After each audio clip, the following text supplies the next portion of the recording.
I'm Lane. I fell asleep in a Zoom meeting. My boss saw, everyone saw. I woke up to 7 Slack messages. 7. Lane, you okay? Lane. The last one was from my boss. Just said, let's talk.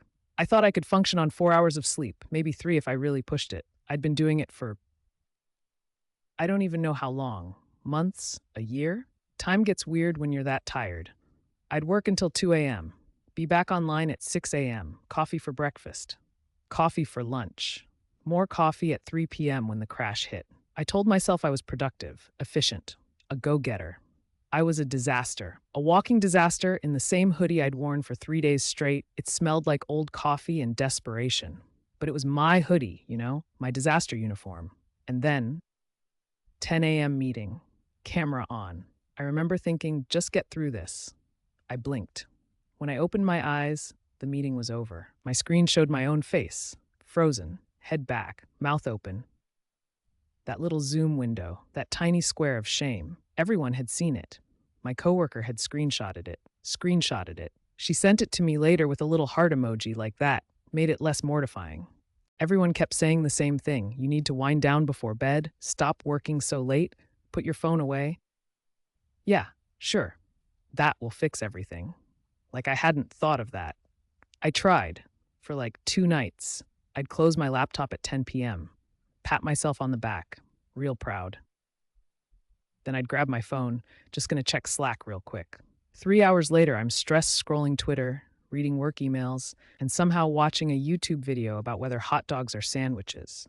At 1 a.m., my brain wouldn't shut off. I'd lie there thinking about every email I hadn't sent, every deadline, that stupid thing I said in the meeting last Tuesday, my neighbor's dog barking, the fact that I was still awake, the fact that I was thinking about being awake.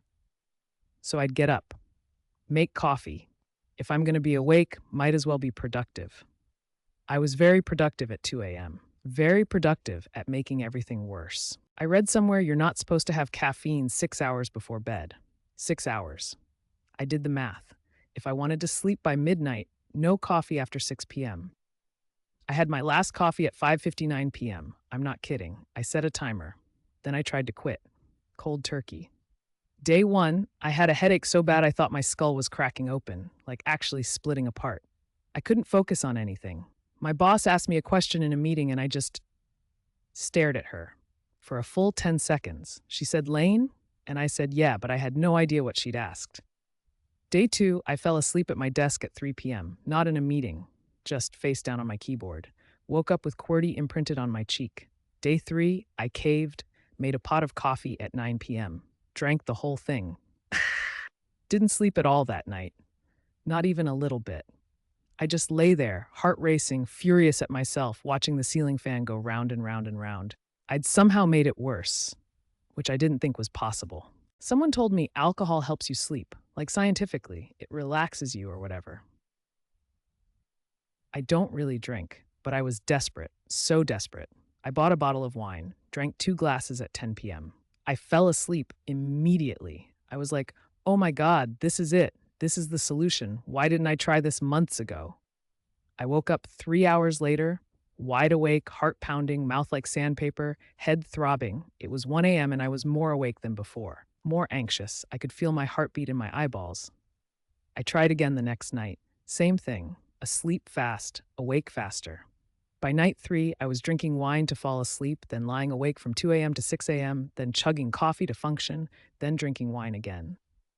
I'd created like a special hell, a wine and coffee hell.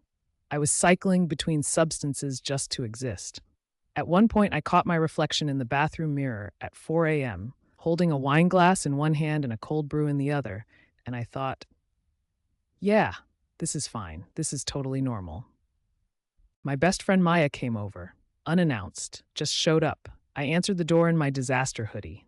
Same one, still. She looked at me and said, when did you last sleep? I said, last night. She said, actually sleep. I started crying, not like cute crying, ugly crying. The kind where your face gets all red and snotty and you can't breathe right.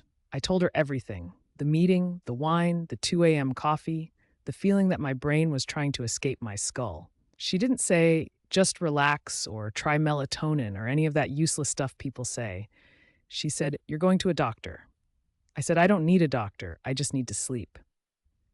She said, "Yeah, that's what the doctor is for." I tried to argue. I had like 7 excuses ready, but she just stood there, arms crossed, waiting.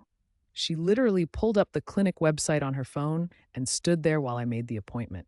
Wouldn't leave until I had a confirmation email. I was so mad at her and so relieved at the same time, which made me cry more. The doctor didn't prescribe sleep pills.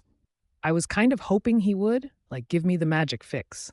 Instead, he said, "Let's try some lifestyle changes first." I wanted to scream, but he was weirdly specific. He said, "Go for a walk at 2 p.m. every day, just 15 minutes, outside, doesn't matter where."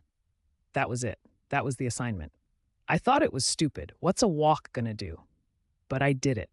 Because Maya was texting me every day at 2 p.m. asking if I'd gone.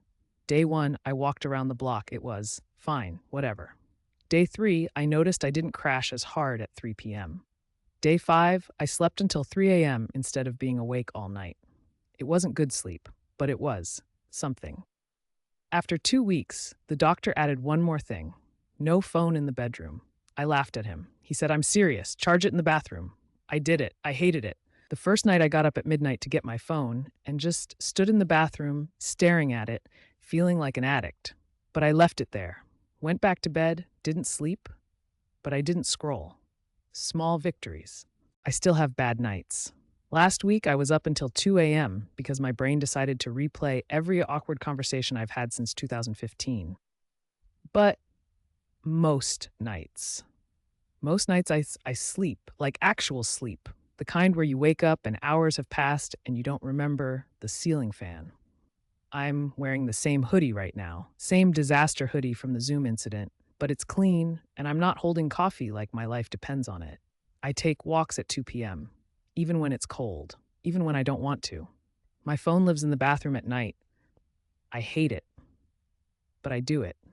I still work too much. I still get stressed, but I don't. I don't stay up until 2 a.m. doom scrolling anymore, or not every night. The thing is, I thought sleep was optional, like a luxury, something productive people sacrificed. Turns out sleep is the thing that makes you productive. Who knew? Everyone knew. But I had to fall asleep on camera in front of my entire team to figure it out. My coworker still has that screenshot. She says she's saving it for my wedding slideshow. I haven't decided if we're still friends.